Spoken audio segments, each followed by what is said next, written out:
Alam naman nga ninyo na meron nga po sanang natitirang player option si Russell Westbrook sa kanyang kontrata sa Denver Nuggets, sadyang hindi lamang niya ito kinuha at mas piniling umalis. Bagamat natagalan ang paghahanap niya ng bagong kupunan at nakakuha rin naman siya ng kontrata sa Sacramento, subalit isang malaking palaisipan para sa mga fans.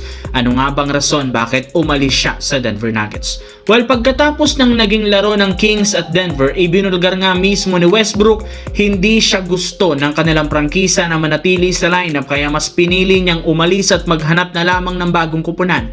Pero kahit anong nangyari sa pagitan ng Denver at ni Westbrook, nananatili pa rin itong close sa kanyang mga dating kakampi na sina Nikola Jokic, Jamal Murray at Aaron Gordon. Nakita nga sila na nagtatawanan bago at pagkatapos ng kanilang game kahapon kahit manatalo ang Sacramento Kings. Pero ang good news, nagtala nga dito si Westbrook ng kanyang best performance bilang Sacramento. Samantala, nagawa nga po ni DeAndre Ayton ang kanyang season high sa Los Angeles Lakers matapos siyang magtala ng 29 points sa kanilang pagkapanalo kahapon sa Portland. Habang tumatagal na si Ayton sa Lakers, unti-unti na rin naman nga pong gumaganda ang opensa at shooting nito. Kaya maging si LeBron, pinupuri na rin naman ang kanilang starting center. Pansin niya na tumataas na ang confidence ni Ayton sa kanyang mga galaw, mapa, opensa o depensa. Pero hindi rin naman nakakagulat ang performance ng kanilang sentro dahil sa umpisa pa lang alam nila ang tunay na potential nito.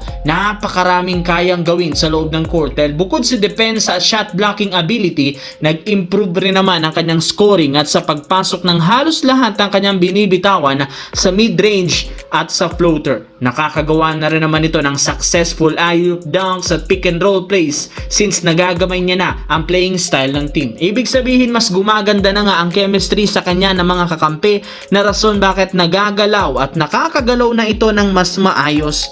At syempre nagiging successful na rin ang duo nila ni Luka Doncic. Sa kabilang banda, sa pagkatalo kahapon ng Dallas Mavericks laban sa Houston Rockets, meron ng 2-game lose streak at bumagsak sa 2 wins, 5 losses ang record sa West. Isa nga sila sa pinakakulelat ngayon, kaya hindi na nakakagulat bakit dismayado ang mga fans kahit kakaumpisa pa lang.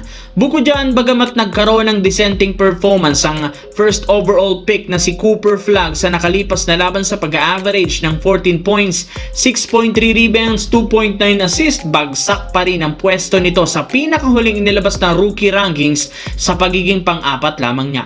Tinalo pa siya ng ilang mga kapwa rookie na si VJ Edgecombe ng Philadelphia, Cedric Coward ng Memphis at si Dylan Harper ng San Antonio Spurs. Pero since habang tumatagal, mas nagiging consistent na ang scoring ni Cooper Flagg sa mga laro ng Dallas Mavericks, ay expected na mas aakyat pa siya ng pwesto sa rookie ladder sa mga susunod na linggo, which is good news para sa Dallas Mavericks.